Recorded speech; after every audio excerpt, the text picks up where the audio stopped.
بسم الله الرحمن الرحيم، والصلاة والسلام على أشرف الأنبياء والمرسلين وعلى آل بيته الطيبين الطاهرين أجمعين. والسلام عليكم مشاهدينا الأعزاء أينما كنتم، ورحمة الله وبركاته. في بداية حلقة هذه الليلة نتقدم للعالم الإسلامي عامة، وللمرأة المسلمة خاصة، ولأمهاتنا العزيزات اللاتي أحرقن أحلى أيام شبابهن وعمرهن لينيروا لنا دربنا، والتبريك موصول لشريكات العمر، وهن مربيات وأمهات أجيال المستقبل، وذلك بذكرى ولادة الصديقة الطاهرة أم أبيها فاطمة الزهراء سلام الله عليها، أعادها الله وأعاد هذه المناسبة بالخير والبركة على الأمة الإسلامية جمعاء إن شاء الله. عزيزتي الأم، هل يعاني طفلك من ضيق أو من نوبات اختناق وضيق في التنفس أثناء الليل وأثناء نومه؟ هل يصدر أصواتا أثناء النوم؟ هل هو كثيرا ما يستيقظ من النوم في منتصف الليل وأثناء الليل؟ وهل يبكي كثيرا من دون سبب؟ إذا كانت إجابتك على هذه الأسئلة أو بعض منها بنعم، فمن الممكن أن يكون طفلك يعاني من بعض الأمراض التي تشترك في عارضة وهي الشخير، ولهذا يتطلب منك المتابعة ومتابعة حال الطفل ومتابعة علاج الطفل بشكل دقيق لكي تتفادي ونتفادى تكرار الحالة، وكذلك الوقاية من تكرار الحالة عند الطفل ومن مضاعفات هذه الحالة السلبية مع مرور الوقت والكبر. من أجل هذا وغيره خصصنا حلقة هذه الليلة لمناقشة موضوع الشخير عند الأطفال بشكل خاص، ولربما نتناول أيضا بعض آثاره ونتائجه عند الكبار.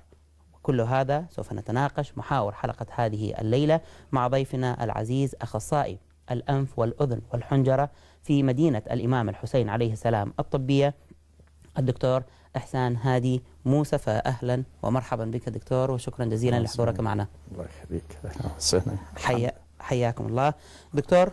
لربما من أجل أن نعرف ما هو الشخير وكيف يظهر الشخير وكيف يظهر صوت الشخير، لابد لنا من استذكار تركيبة الأنف، لأنه احنا في حلقة سابقة تناولنا تقريبا اللي تناولنا فيها حساسية الأنف، تناولنا تركيبة الأنف وتشريح الأنف، ولكن لا بأس من الإعادة وإعادة شرح تركيبة الأنف لأننا نحتاجها لفهم كيفية حدوث الشخير عند الأطفال. فسؤالي بصراحة أحب أن أبدأ حلقة هذه الليلة من ما هي تركيبة الأنف؟ تركيبة الأنف مثل ما ذكرنا بالحلقات السابقة هو عبارة عن أنبوب بوري مقسوم بالنص بالحاجز الأنفي. نعم. يمرر الهواء من الخارج، الهواء الحار الجاف المليان بالأتربة والجراثيم، يعبر من الأنف إلى البلعوم إلى داخل الرئة، رطب بارد مصفى من يفلتر من الجراثيم والأتربة حتى يستنشق تتعامل ويا الرئة ويروح لبقية الجسم. نعم. هالعملية هذه تمر بداخل الأنف بمفصول حتى يكثر مساحة التبادل والتنظيف والتصفية بثلاث رفوف، وهذه الرفوف أيضا متصلة بفراغات غرف داخل الجمجمة نسميها جيوب الأنفية، مجموعة من الفراغات التجاويف الغرف، وهذه كلها مبطنة بغشاء مخاطي بغدد مخاطية تفرز مادة مخاطية. نعم. حتى ترطب وتدفي الهواء اللي يدخل والصفي للهواء اللي يدخل للرئة. نعم. هذه من حيث تركيبتها، يعني إذن احنا عندنا الأنف هذا الجزء الصغير اللي موجود في مقدمة الوجه ينقسم إلى قسمين أو حجرتين رئيسيتين، والحجرتين الرئيسيتين تنقسم برفوف إلى أقسام لربما حتى تزيد المساحة. طيب أنا أحب أن أنتقل إلى الشخير. كيف يحدث صوت الشخير؟ من خلال عبور الهواء من الأنف لربما إلى البلعوم وإلى القنوات التنفسية. ما هو سبب ظهور الشخير عند بعض الأشخاص وعدم ظهوره عند لربما الأكثر الآخر من الأشخاص؟ الشخير انكتب عنه هواية، كتب طيب. عنه قصص وشعر ونكت وحديث طويل أكثر وحتى مما شعر. كتب، وأكثر مما كتب عن الحب والغزل والها، لما يسببه من مشاكل ولا ما يسببه من مضاعفات، مشاكل صحية، مشاكل اجتماعية، طلاق. فتشوف اللي انكتب عنه كلش هواية. الموضوع اللي احنا هسه حنحكي عليه على أطفال. نعم. الشخير هو الصوت المزعج الذي يطلع من الأنف ومن الفم نعم. نتيجة عبور الهواء بمجاري تنفسية ضيقة. وقلنا هو بوري. نعم. مش وقت ما يتضيق هذا البوري، المجاري التنفسية تتضيق داخل الأنف، خلف الأنف، بالبلعوم، نعم. شعب اللسان، أي مكان من هذا يتضيق حيفوت الهواء. مثل ما حنشاهد بالفيديو رقم 1 شلون يصير الشخير. إذا يسمح المخرج يعرض لنا الفيديو رقم 1 إن شاء الله هسه نشوفه مقطع توضيحي حول كيفية مقطع مرور. توضيحي بالضبط شلون يصير الشخير، شلون يمر الهواء بصورة عادية. نعم. يعني شوف هنا الهواء بصورة عادية حيمر ويدخل للرئة تتوسع. أضيق مكان هو هذه المكانات، شعب اللسان، اللسان الموت، اللها. هذه المكانات بالحالة العادية مفتوحة، لكن أثناء النوم اللسان يرجع لي ورا، اللها ترجع لي ورا، حيتضيق. من حيفوت الهواء نشوف لسان الموت أو اللها حتتحرك، مسببة أن هذا الصوت. هذه بالحالة الاعتيادية. لكن إذا كان اللسان كلش كبير وإذا هاي حتصير أكثر. أحيانا هذه تنسد تماما فيقل الأكسجين. نعم.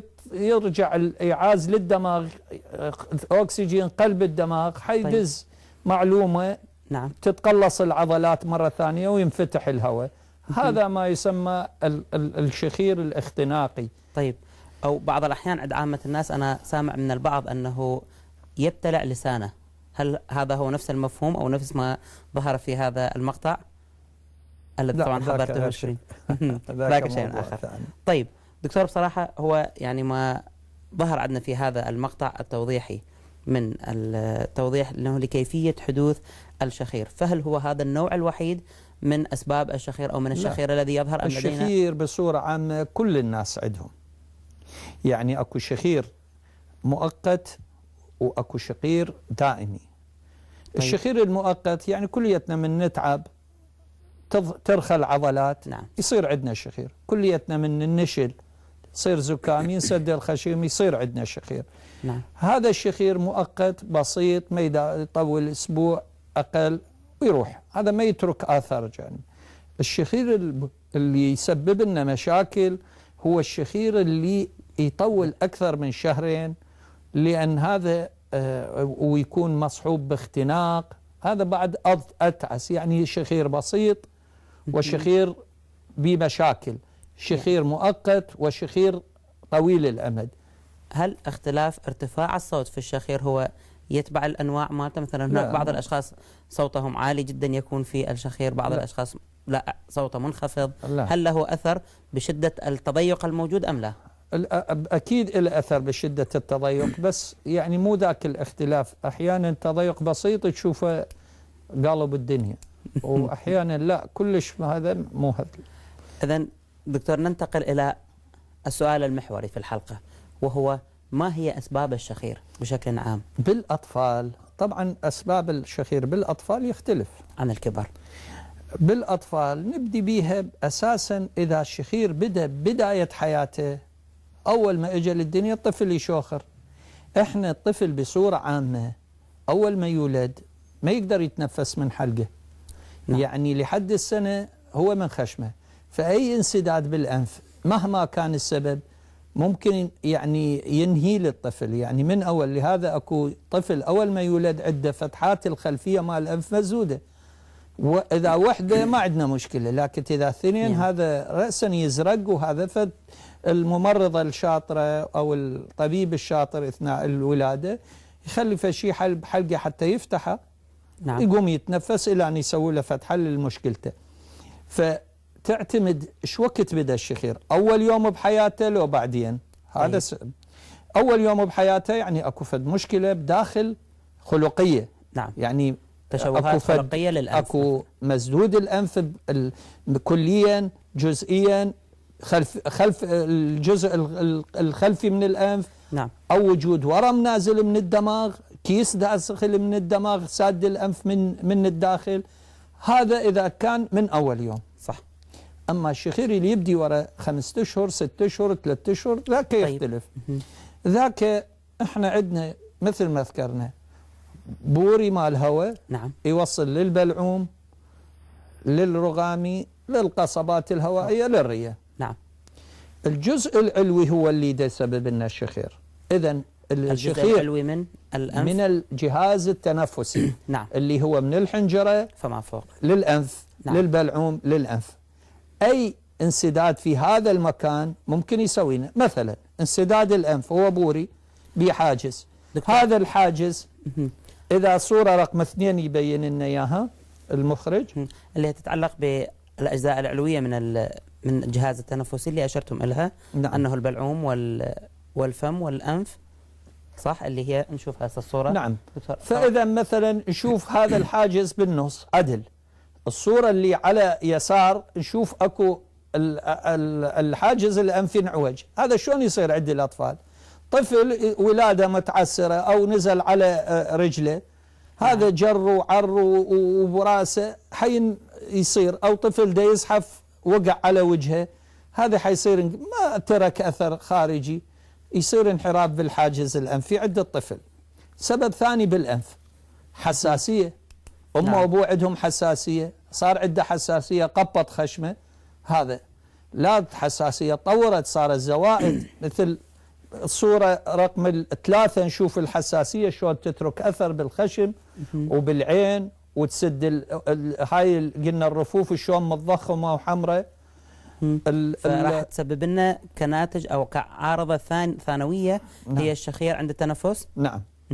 طيب الصورة الخامسة نشوف انه شلون الزوائد داخل الأنف نتيجة مضاعفات الحساسية هذه سدت الأنف كله عند الطفل بعد ما يقدر يتنفس. نعم. صار عندنا حساسية، وصار عندنا انحراف، صار عندنا تشوه خلقي، هاي كلها صار عندنا اكو فد شيء اسمه الصورة السادسة. طيب. عادة يصحوا لها اللحمية. اللحمية شنو؟ احنا عندنا غدد لمفاوية بداية حياة الطفل حتى تعطي مناعة.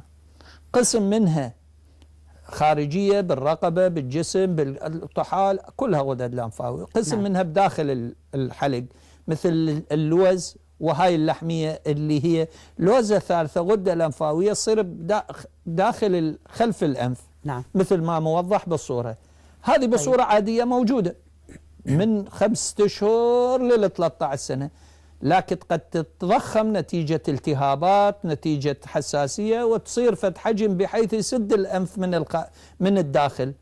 هذه بصورة عامة نبسطها للأهل نقولهم زوائد. فهي مصطلح لحمية تختلف عن الزوائد اللي شفناها قبل شوية. بصراحة أنا هنا أتوقف صراحة دكتور في سؤال. كثير من الأحيان مثلا يذكر الأهل عندما يراجعون أنه بأبسط أعراض الاختناق أو شدة يعني صعوبة التنفس يقال لهم أنه الطفل عنده زائدة في أنفه وهي قاعدة تسبب له هذه المشكلة، ومن الممكن بعد فترة تروح أو من الممكن أن تستمر. فإلى هذا الحد موضوع الزوائد شائع عند الأطفال. نعم. احنا الأشياء من كل سدة خشم يقول له عنده جيوب. تجيني الأم دكتور عنده جيوب. الجيوب هي قدنا غرف بالعظام مال الوجه حتى تكبر، التهابها يختلف، سخونة. الزوائد نوعين، أما زوائد اللي تصير ويا الحساسية شفناها صح، أو اللي هسه سميناها اللحمية اللي هي موجودة طبيعية. عادة بصورة عامة الأطفال وقبل كل سدة خشم نقول لحمية زوائد. صح. أما الزوائد هاي اللي تصير بنتيجة الحساسية عادة تصير بالكبار ما تصير بالأطفال. صح. بس ممكن تصير وهي تختلف عن الزوائد اللي اللحمية اللي موجودة طبيعية، هاي مرضية، لكن الوجود الطبيعي قد تتضخم السد الأنف. سوينا اللحميات. إذن اللحمية غير الزوائد. صح. فنبسطها للأهل نقول لهم يابا زوائد، هذه هي حالها حال اللوز، غدة لمفاوية تتضخم وتسد الأنف. دكتور، أنا بصراحة يعني ما تفضلتم إلا من تضيق في المجرى التنفسي لعدة أسباب. تتبادر إلى ذهني موضوع الأجسام اللي بعض الأحيان الأطفال يضعوها في الأنف، هل أيضا من الممكن أن تسبب نعم. الشخير؟ هسه احنا بعد بدنا نكمل انسداد الأنف، قلنا نعم. انحراف وحساسية وزوائد ولحمية، جسم غريب، طفل يسحب بالقاع، شي يشوف يدعبل بحلقه بإذنه بخشمه، بس بالإذن بالخشم ما يبين. ورا فترة تشوف الخشمة يقوم ذب جراحة، ريحة ما طيبة بيه، تنسد التهابات، ينسد الخشم. هذه هم أحد أسباب هذا. نعم. بعد من أسباب هذا التضخم مال اللوزتين، التهاب لوزتين متكرر وتضخم، إلى أن تشوف إذا ممكن يساعدنا يروينا تضخم اللوزتين. صورة رقم 7 شلون إنه هاي اللوزتين سادة البوري مال هذا الطفل المسكين من يتنفس، أريد أفتهم يعني شلون ما متضيق هذا، فتشوفه يشوخر بعد من الأسباب صراحة دكتور أنا بس حبيت مع تضخم اللوزتين يعني من أعراض هو مثلا الشخير وصعوبة في التنفس، لكن هل أنه هذه مباشرة راح نحتاج لها إلى نوع من إجراء عملية ونخلص من عندها حتى الطفل يأخذ راحته ويتنفس براحته؟ إن شاء الله نذكر في حلقات إذا صار عندنا مجال. اللوز هي أما تكون حجم كبير، ساد البوري مال الهواء مسبب لي مشاكل، ساد الأنف، ساد المجرى التنفسي، ساد كحجم، نعم، أنا ممكن أشيلها، أو كالتهابات متكررة.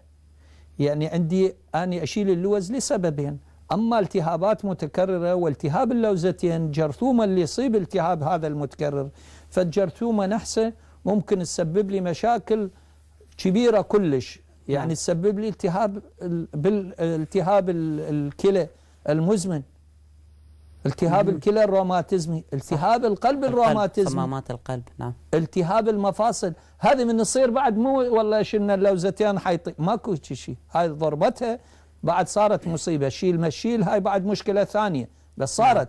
فإحنا من يصير التهابات متكررة نشيلها مو على مود والله يسخن وينقطع من المدرسة، لا، هذا أحد الأسباب، بس السبب الرئيسي الجرثومة اللي تسبب هالالتهابات، هي فالجرثومة نحسة ممكن تسوي لي مشاكل على القلب، على الكلى، على الرئة. إذن إحنا نشيل اللوزتين، يا أما التهابات متكررة، ويا أما حجم سادت لي البوري مال الهواء ومسببت لي مشاكل على الإذن وعلى الهاي. أحسنتم دكتور. بصراحة دكتور في بعض الأحيان نرى أن الكبار، عند الكبار، أنا يعني بصراحة من الكبار أريد أنتقل إلى سؤال للأطفال، أنه السمنة عند الكبار أو الشخص السمين عادة ما تكون عنده شخير، أو الأهل يقولون طبعا سمين فيشاخر، فهل السمنة أيضا هي من مسببات الشخير عند الأطفال؟ السمنة مصيبة عند الكبار وعند الأطفال.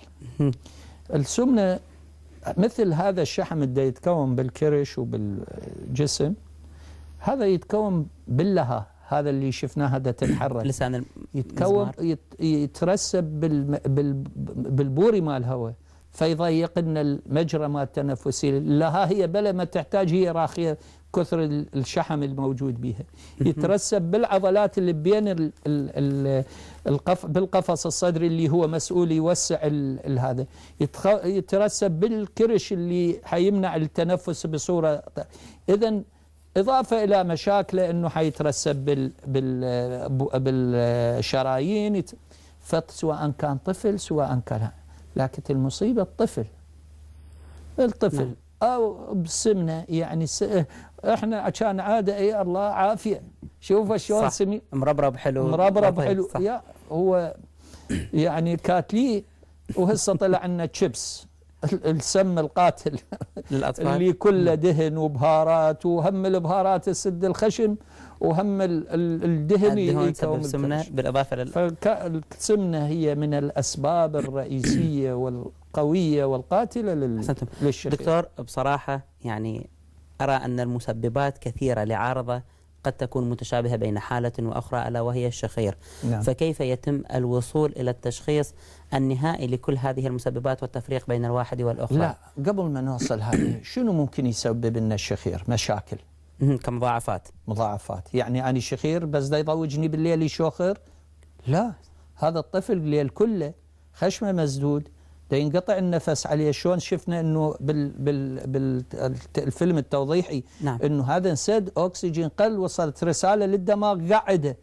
زين هذا صح. انت تصور نفسك نايم وكل ساعه واحد كل 10 دقائق يقعدك من نومك، يعني نوم ماكو، راح يضطر بالنوم. يعني انت اولا الليل كله الطفل يتقلب ويوخر وعرقان، اذا ما نايم.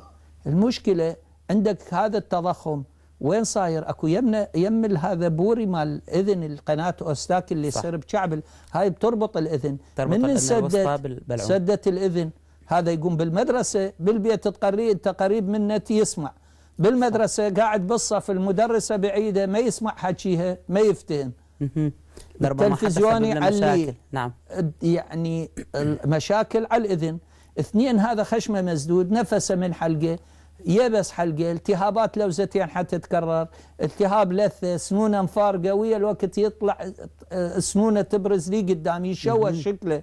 وتعال عود من يكبر سوي له تجميل للبنيه، تجميل الاسنان وتجميل الفك. فهذه مشاكل موضعيه. اما المشاكل الكبيره القاتله اكو غير هذه، هي شنو؟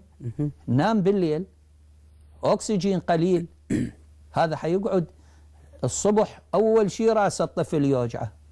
اثنين، الاكسجين وين اهم شيء؟ اهم مكانين بالجسم، الدماغ والقلب. صح. اكسجين دا يوصل للدماغ قليل، يقعد الطفل دايخ، يتعارك على وكح، يتعارك على اقل شيء. اثنين، استيعابه بالمدرسه قليل، لان اكسجين ما واصل للدماغ زين. صح. استيعابه قليل، تركيزه على الدرس قليل، لا يمشي بالمدرسه، وكح، قاعد وينام، الصبح راسه يوجعه. هاي ما خلصت القصه بهالمشكله. اكسجين قليل للقلب. طيب، صار عندي توسع بالشرايين، صار عندي تضيق، صار عندي ضغط، صار عندي وراها تضاعفت المشكله، صار عندي عجز بالقلب. احنا الروتين، الفحص الروتيني لكل اطباء الاطفال ما يقعد يفحص لي الضغط مال الطفل. صح، ماكو هيك شيء. يعني عنده واثنين، عجز القلب بالاطفال يختلف عن عجز القلب بالكبار. بالكبار يزرق وما يقدر الا يقعد، يلا هذا وصدره مليان مي. بالاطفال قحه، ضيق نفس، يشخص خطأ، والله هذا عنده التهاب قصبات، هذا حساسية قصبات، وينترك الطفل. شو وقت نحس بيها؟ في المراحل صار الطفل عمره 16 17، والله احتاج لا سامح الله عملية مال استئصال مصرع نعوة، أو البنت صارت حامل. يابا عندها ضغط، هذا ضغط مال الحمل. يابا هذا ميل الضغط، يكون الضغط المخدر، يشوف هذا عنده طفل عنده ضغط. يعني ترك كل هالفترة خشمه مسدود، صار عنده ضغط، صار عنده عجز بالقلب، ما تشيك بوقتها، يتشيك بالصدفة لسبب من الأسباب. يابا هذا عنده ضغط، هاي البنية عندها حق. في حالة لو أنه انتبهنا منذ البداية، هذه المشاكل تشوه لو تشخصت بالبداية علاجها كل سهل جدا بسيط، ولا نصل بالكبار من يصير الشخير أو تصير هاي المشاكل، صار عجز، صار ضغط، ما ممكن يرجع بعد.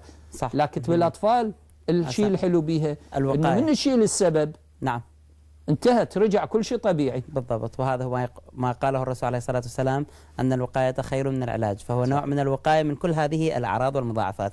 أحسنتم دكتور. إذن احنا أترك إجابة أنه كيف يتم تشخيص مسببات الشخير حتى نتخلص من عندها أو حتى نعالج هذا السبب البسيط إن شاء الله بعد الفاصل. أحسنتم. إذن أعزائي المشاهدين، نتوقف في فاصل قصير ونعود بعده إليكم إن شاء الله، لنتواصل معكم في بقية أسئلة الحلقة، وكذلك من خلال اتصالاتنا معكم. إذن كونوا معنا بعد الفاصل.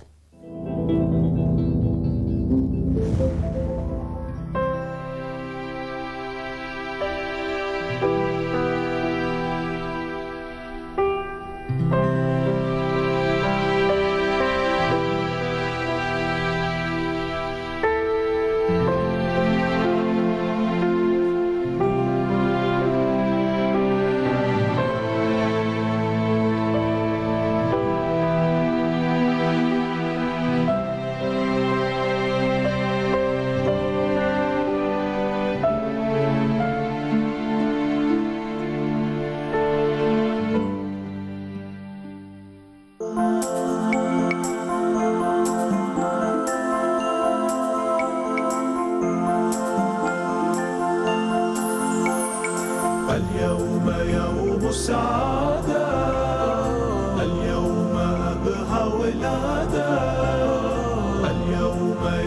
سعادة اليوم أبهى ولادة زهراء يا زهراء يا نور العالمين زهراء يا زهراء يا نور العالمين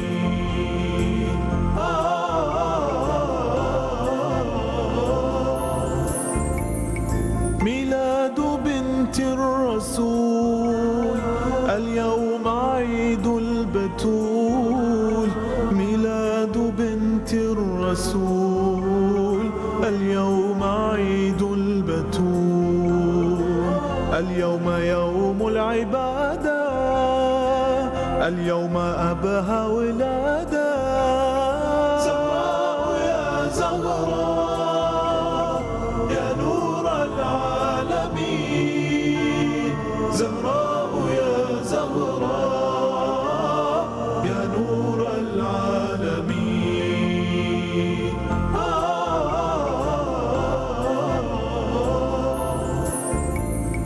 اليوم شع البهاء ميلاد فخر النساء اليوم شع البهاء ميلاد فخر النساء يا سيدات وسادة اليوم أبهى ولادة زهراء يا زهراء يا نور العالمين زهراء يا زهراء يا نور العالمين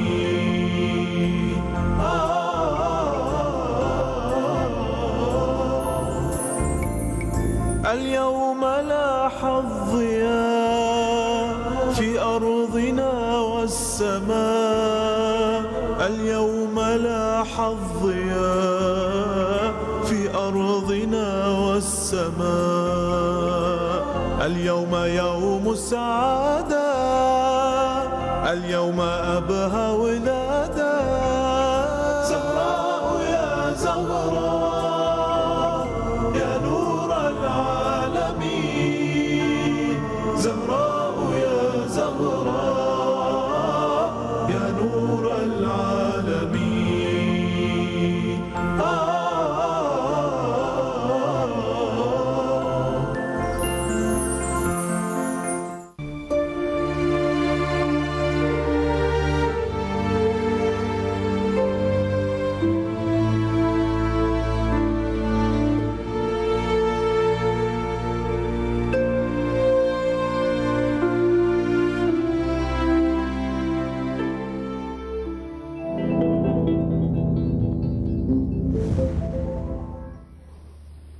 أهلا ومرحبا بكم أعزائي المشاهدين مرة أخرى في برنامجكم طبيبك معك، وحلقة هذه الليلة التي خصصناها حول الشخير عند الأطفال، ما هي مسبباته ذكرناها بالتفصيل إن شاء الله. تناولنا كذلك قبل الفاصل المضاعفات التي من الممكن أن توصلنا إليها هذه العارضة البسيطة. كيفية التشخيص، كيفية العلاج، هو ما سوف نتناوله فيما تبقى لدينا من وقت هذه الحلقة. ولكن قبل أن نباشر أذكركم بأنه يمكنكم التواصل معنا من خلال أرقام هواتفنا التي تظهر اتباعا لكم أسفل الشاشة، وكذلك يمكنكم التواصل معنا بمقترحات أو ما تودون طرحه علينا من خلال بريد البرنامج الإلكتروني الذي يظهر اتباعا إن شاء الله لكم أسفل الشاشة. دكتور، أنا أعود إليكم وإلى السؤال الذي طرحناه قبل الفاصل، وهو حسب ما تفضلتم أنه المسببات كثيرة لعارضة قد تكون متشابهة في كثير من الأحيان، وهي شخير عند الأطفال.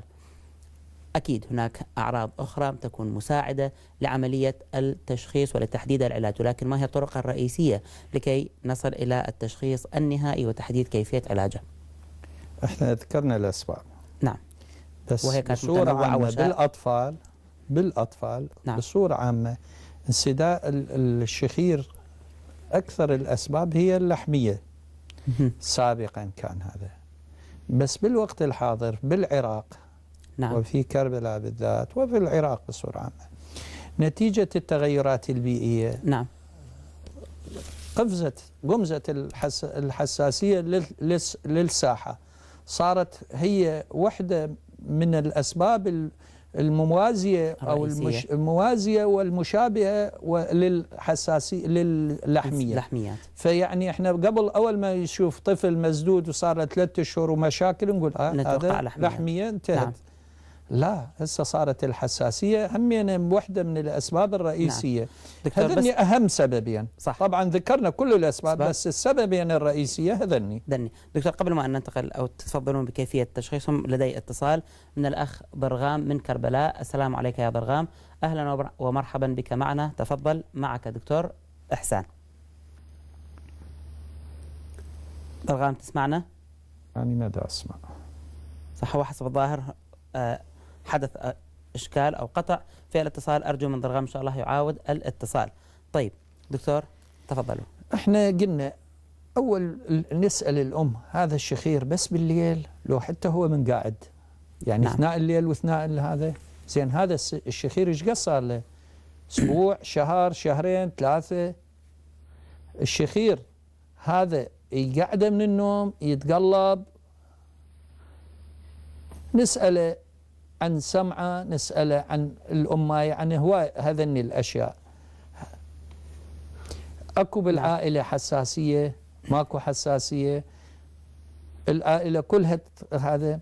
احنا نسينا أن نذكر أنه واحدة من أسباب الشخير قلنا السمنة، التضخم اللساني من يتضخم همينه يرجع خصوصا القسم الخلفي من اللسان، مثل ما نشوف بذولا اللي يصيحوا لهم منقول، أو ذولا الأطفال اللي عندهم قلة بالإفرازات الغدة الدرقية تصير نعم خاملة، أو الأماية عندها غدة درقية سامة تأخذ أدوية فتأثر على الطفل ابنها أثناء الحمل، ما تقدر تتركه. طيب صح. فتأثر على الطفل، يطلع عنده غدة درقية خاملة، واحدة من أعراضها أنه لسانه ضخم وطالع لي برا وساد البوري مال الهواء. طيب. فإحنا نسأل الأم عندك حساسية أنت يا أبو؟ هذا بالليل بالنهار يقعد من النوم، عندك غدة درقية سامة، تأخذين أدوية أثناء الحمل، أو حتى أثناء الرضاعة من الممكن أن تكون مؤثرة؟ نعم. طيب دكتور، أنا بصراحة قبل ما أن تسترسلون حبيت أسأل على أنه في بعض الأحيان الأهل يقولون أبوه عنده شخير، عمامة عندهم شخير، هل هذا أيضا مؤثر؟ ولكن قبل أن تجيبنا اسمحوا لي أن أخذ هذا الاتصال. معي الأخت أم كوثر من البصرة. أهلا، السلام عليك يا أم كوثر، أهلا ومرحبا بك معنا. تفضلي، معك دكتور إحسان. ألو، السلام عليكم. عليكم السلام والرحمة. دكتور، عندي هاي بنيتي عمرها 6 سنوات. نعم. دخلت ب6 سنوات، يعني ما قبضتهن بعد في دخلت في صار شهرين. دكتور، ودائما اللوزتين ملتهبة، تتكرر الالتهاب مال اللوزتين. طيب. وسوى لها قبل تجي ارجع على الفاتحه، اخذناها المستشفى هذا العام، سوى لها قال الدكتور سوى لها تحاليل وفحوصات حتى تجي اشوفها على مود هيك، سوى لها عمليه. نعم. فمن اخذنا التحاليل قال الدكتور ما يصير لها عمليه، مو هي الدكتور حتى رجليها ما قامت تقدر تمشي، وجسمها دائما شاحب اصفر زادل، يعني لو حطها ويا اقرانها يعني تختلف هواي، حتى البنيه مالتها ضعفت من قد الالتهابات المحتاجه للوزتين. نعم. قال الدكتور ما يصير لها عمليه، مو دمها طلع 9. نعم. وانا بهالحاله شلون اسوي؟ اذا دمها طالع 9 وهي التهابات متكرره، نعم. رجليها ما قامت تمشي، هي دائما شاحبه، لا تاكل لا شيء، ومضوجتني كل الدكتور، وش تقولي شلون الحل اسوي؟ ابنيتي ان شاء الله احنا نتناول هذا الموضوع بحلقات لاحقه بالتفاصيل، ولكن دكتور بس اذا تسمح لنا نعطيهم الاجابه ان شاء الله في نهايه بعد الحلقة. مجموعه من الاتصالات. ما عندكم سؤال اخر للاخت ام كوثر او استفسار؟ لا. طيب شكرا جزيلا ام كوثر، ان شاء الله سوف تسمعين الاجابه في خلال الحلقه ان شاء الله التاليه. معي من كربلاء الاخت ام ميثم. السلام عليك يا ام ميثم، اهلا ومرحبا بك معنا. تفضلي، معك دكتور احسان. حبيبي السلام عليكم، شلونكم؟ شلونك دكتورنا؟ عليكم السلام والرحمه. الاخ ميثم معنا، عفوا تفضل. دكتورنا بس يعني انا دائما اقول يعني اجيك وتقول لي تاخذ هاي الوصفات تروح زين. فيعني دكتورنا انا عندي الشخير وعندي يوم من المرمات 24 ساعه مرمات. عيني ابو ميثم، ان شاء الله اجاوبك على السؤال، بس احنا موضوعنا على الشخير عند الاطفال. ما اعرف آسف سؤالي، ايش قد عمرك؟ انا عمري 22 سنه. 22 سنة. إن شاء الله إذا أعطانا مجال في الحلقات السابقة حنحكي على موضوع الشخير بصورة عامة، ندخل في تفاصيله عند الأكبار وما يسببه من مشاكل وما شلون علاجه وطرق الحديثة للعلاج، منها طرق جراحية، وهذا إن شاء الله في المستقبل. إن شاء يلا الله. رحمة الله بك عوضك، شكرا. أحسنت أخ ميثم. ننتقل إلى بابل، ومعي من هناك الأخ أبو فاطمة من بابل. السلام عليك يا أبو فاطمة، أهلا ومرحبا. السلام. تفضل معك دكتور إحسان. والرحمة. الله يوفقك. السلام عليكم. عليكم السلام والرحمة. شلونك دكتور؟ الله يحفظك، الله يخليك. الله يخليك دكتور. دكتور العفو، كل الاعراض اللي شرحتها عندي بصدق. عد طيب من سنه ونص راجع الدكتور اخر وقال لي خليه يجي بعد من عمرها تصير مثلا 5 سنين 6 سنين اقدر اسوي له عمليه، حاليا ما اقدر، يعني من كان عمرها 4 سنين راجعت بها. زين؟ الإجابة هسه أو بعدين؟ إن شاء الله هنجيبها بعدين إذا عندكم أسئلة. هذه سهلة جدا، وإن شاء الله هسه أجاوبك بالتفصيل عليها. نعم. احنا إذا يسمح لي المخرج والمذيع، اكو معلومة سابقة قديمة، انه ها خلي يصير عمره هالقد حتى نشيلها. احنا شنو اللي يمنعنا؟ كمية الدم الموجودة اللي يفقدها اثناء العملية. نعم. اذا هالقد لازم يحتاج دم، اذا عمره هالقد هسه تغير الوضع. اساسا هذا الحكي هسه تقدر تشيله اذا عنده مسببت له المشاكل اللي قلنا له، شخير ونفسه ينقطع، حتى لو عمره سنه تشيل الزوائد مال الانف، وحتى اللحميه، وحتى اذا التهابات لوزتين متكرره، انا ما ممكن اعرضه الى يصير لي روماتيز ولا شنو خليه يكبر. لا كمية الدم، إذا كانت فقر دم مثل ما سئلت الأخت سابقا، فإذا كان من نوع أمراض الدم اللي ما ممكن تتعالج ويصعد ثلاسيميا غير الثلاسيميا، هذا تسوي له إياه حتى لو كان الهيموغلوبين ماله 9. أما إذا كانت العمر أبدا ما صار حاجز قبلها، إذا فوق ال50 لا تشيلها، إذا قبل ال4 ماكو هيك حكي، هذا حكي قديم. كل اللي يسويه عندنا طرق حديثة، عندنا الكوي، عندنا الليزر، عندنا الأمواج فوق الصوتية، غير الطرق القديمة اللي كنا نشيلها ويصير نزف ويصير، وهذه متوفرة في كل مستشفيات العراق. ومستشفى الحسيني أحد مستشفيات العراق اللي بيها الليزر واللي بيها الكوي واللي بيها الأمواج فوق الصوتية، والعمليات تنشال في أقل كمية، وكل الأطباء الموجودين كفؤين بدرجة أنه يشيلوها بكل بساطة وبدون فقدان دم، كميات قليلة ما ممكن أن تذكر. فما صار العمر بعد حاجز، ولا صار عدد الهيموغلوبين حاجز. صح إذا الهيموغلوبين واصل فد رقم، أو إذا الهيموغلوبين ممكن نعوضه، نعطيه أدوية ورا شهر صار زين، نشيل اللي صعد الهيموغلوبين نشيل إياه، لا الهيموغلوبين ولا العمر. أحسنتم ان شاء الله. شكرا جزيلا. دكتور وين اقدر اراجعك العفو؟ احنا وين اقدر اراجعك؟ تراجعونا في مستشفى الحسيني في شعبة الأنف والأذن والحنجرة، عندنا 13 طبيب أنف كلهم أخصائيين كلهم حاذقين في شعبة الأنف والأذن والحنجرة بالاستشارية في مستشفى الحسيني الطبية. أحسنتم دكتور، شكرا جزيلا أبو فاطمة للاتصال. حياك الله. أنتقل من بابل إلى كربلاء، ومعي الأخ أبو كرار من كربلاء. أهلا ومرحبا بك أبو كرار. السلام عليكم، عذرا للتأخر. تفضل معك دكتور إحسان. الو السلام عليكم. عليكم السلام والرحمة. أبو كرار أرجو أن تقلل صوت التلفاز وتسمعنا من خلال سماعة الهاتف فقط. شكرا جزيلا. حياك الله. أرجو أن تقلل صوت التلفاز وتسمعني من خلال سماعة الهاتف فقط. نعم دكتور، تفضل. بالنسبة عندي حساسية أنا. الحساسية هاي موسمية من شهر رابع شهر 9. نعم. بنحاول نحصل لها علاج ومن خلالها اكو شخير عندي. نعم. بلي. الحساسية ذكرناها في حلقة سابقة، ومع ذلك الحساسية في المرض مزمن، ما الواحد يقول لك اعطيك دواء تصير مثل الورد ماك. من حسن حظك انه هي موسمية، وعلاجها اللي كنا نحلم به أحدث أنواع الأدوية ومن أحسن المصادر موجودة في المستشفيات الحكومية وفي المستشفيات وفي الخارج وفي الصيدليات الموجودة خارج. إذا يقدر أنه يتواصل مع العلاجات في الأوقات اللي يصير عندها هذه الحساسية. أنتقل من كربلاء إلى الديوانية ومعي راح علي الصوت. من الديوانية. السلام عليكم يا علي، أهلا ومرحبا بك معنا. تفضل، معك دكتور إحسان. وعليكم السلام ورحمة الله. عليكم السلام ورحمة الله. تفضل أخ علي. دكتور من رخصتك، تفضل علي. تفضل علي. عندي حشاجة بالعومي، يعني دائما بالعومي دائما يعني بتأذيني، مثل شلون اكو لقمة بالعومي، اكو شوية تعب، ومستعمل في المسكنات هاي ما طال، والشخير عالي كلش قوي بالليل. أحسنت أخ علي. هو أيضا بالحساسية وأسبابها إن شاء الله سوف تسمع الإجابة فيما تبقى لنا من وقت هذه الحلقة. شكرا جزيلا لاتصالك. دكتور، ننتقل إلى موضوع أو نعود إلى موضوع كيفية التشخيص وسبل التشخيص.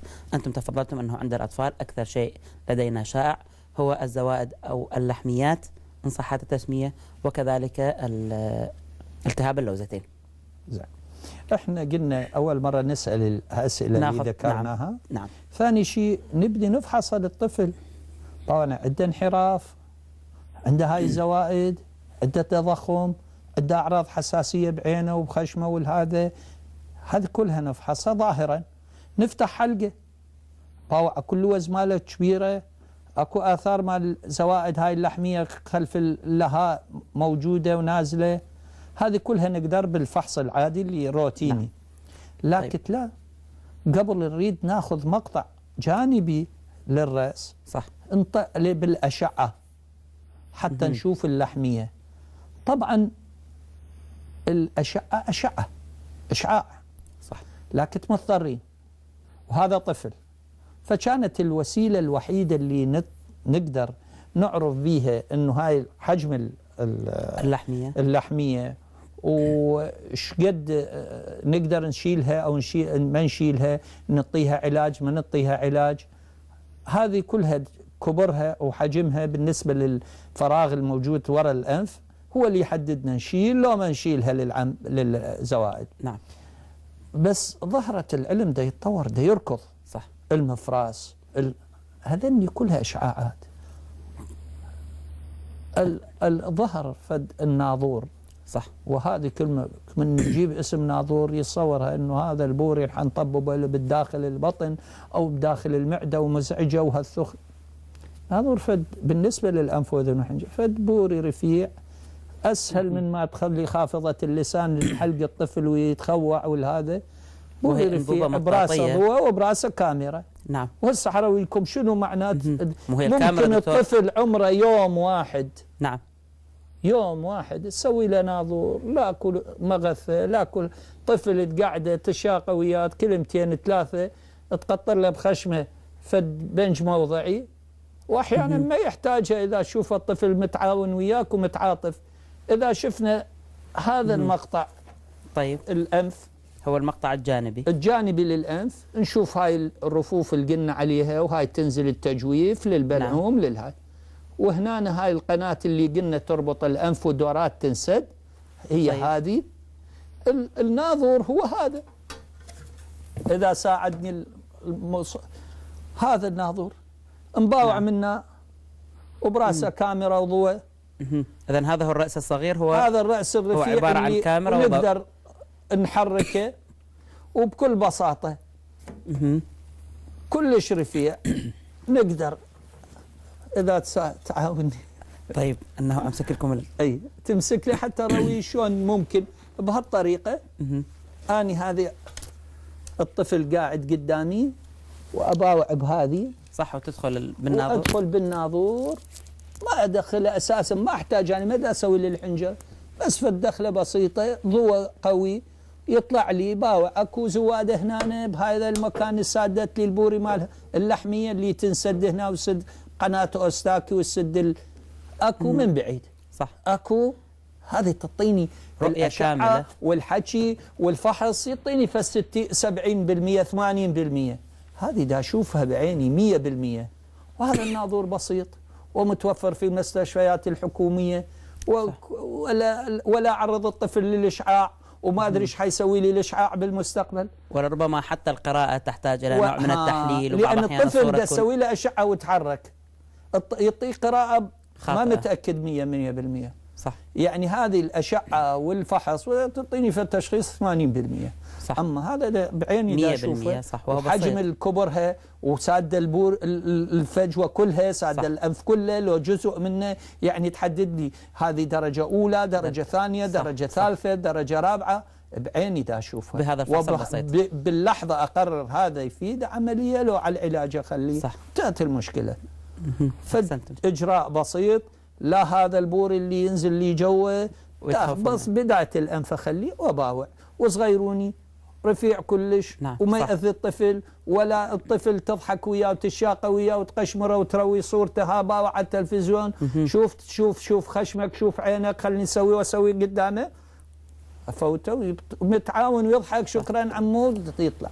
فالاجراءات السابقه من اشعه من هذه ممكن اختزلت تعطيك جواب 100%. هذا علاج، هذا عمليه بالناظور. دكتور، أنا بصراحة بسبب هم ضيق الوقت، أنه ما هي سبل العلاج الرئيسية مثلا للحميات التي سببت الشخير وسببت من الممكن أن تسبب مضاعفات وسببت الأعراض اللي ذكرناها، أو بعض الأحيان حتى لو التهاب اللوزتين؟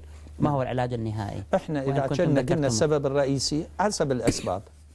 نعم. السمنة، الأماية لازم تأخذ برنامج لتضعيف الطفل، تجنبه الشكر والدهن والأكلات الشيبس السم القاتل. عدة مشكلة، جسم غريب، عدة انحراف، عدة. المشكلة الرئيسية اللي احنا قلنا عليها حساسية، نعم، وزوائد واللوز، لحمية واللوز. إذا الحساسية، علاج الحساسية نتطرق له. نعم صح. اللوز ممكن المخرج يساعدنا ويطلع لنا الفيلم شنو هي اللوز وشلون ده تكبر في ثواني دقيقة. هي فيما يتعلق بكيفية نمو اللوز في داخل الفم، وشلون تسبب لنا انسداد اللحم. طيب نشوف. هذا هو مكان اللوز، وهذا لسان الموت، وذيك اللي خلف هاي اللهال المدندلة هي الزوائد. تضخم تكبر بهالصورة، تسد الأنف من هناك، وهذه اللوز بعد أكثر ممكن تنسد. طريقة بسيطة، نعطيهم بنج عام، عادة لازم يصير بنج عام بالأطفال، وفد أدوات عندنا نلزمها، وبكل بساطة نستأصلها تنجر. عندنا بالليزر بالهذه، وهذه الزوائد همنا بكل بساطة نشلعها. هم عندنا أدوات سهلة وبسيطة، وراها نخلي فد جوزة نضغط عليها، وإجراء بسيط، أما نخيطها أو نكويها وانتهى الموضوع. فد إجراءات عملية بسيطة، ولكن اسمها كبير ومخرع للأهل، وهي إجراءات سهلة وتخلصنا من المشاكل اللي ذكرناها كلها بالنسبة للأنف. طيب أحسنتم دكتور. أنا بعد هذا الفيلم لربما اللي هو كان حتى توضيح لكيفية إجراء العملية، لا أعلم هل لدينا وقت لنجيب على اتصال الأخت أم كوثر؟ طيب دكتور، في دقيقة، كيف تجيبون الأخت أم كوثر من البصرة اللي بتها 6 سنوات وتعاني من أسباب التهاب اللوزتين، ولكن الهيموغلوبين عندها كان 9؟ الهيموغلوبين احنا عندنا أتصور مشكلة بالبصرة، هم أكثر مدينة الثلاسيميا. نعم. بالعراق، يعني صح. أحد أنواع أمراض الدم اللي يكون الهيموغلوبين مالتهم قليل، في البصرة حالاتها. هذه إذا كانت من هالنوعية فتجرى العملية حتى لو كان عندها تسع، فأنت تحسب حساب. ولكن إجراءات الحديثة من كوي وهذه هي تقلل نسبة الدم المفقود. صح. يعني بحيث حتى الطفل ما يحتاج أنه تضيف له دم، أساسا هو أبو الثلاسيميا ما يصير يضيف له دم. صح. فإنه تجرى العملية إذا كان التشخيص صحيح بالتهاب اللوزتين المتكرر، مو تشخيص ها بلاعيمة توجع أو ما، واضح. التهاب لوزتين متكرر قيحي نعم يسبب لي شخير والزوائد. عملية بسيطة تجرى حتى لو كان 9. أحسنتم دكتور. بصراحة انتهى وقتنا لحلقة هذه الليلة. أنا أشكركم جزيل الشكر لكل ما تفضلتم به، حياكم الله. شكرا جزيلا. أعزائي المشاهدين، والشكر كذلك موصول إليكم لحسن المتابعة. على أمل اللقاء بكم في الحلقة القادمة إن شاء الله. نستودعكم بحفظ الله ورعايته، والسلام عليكم ورحمة الله وبركاته.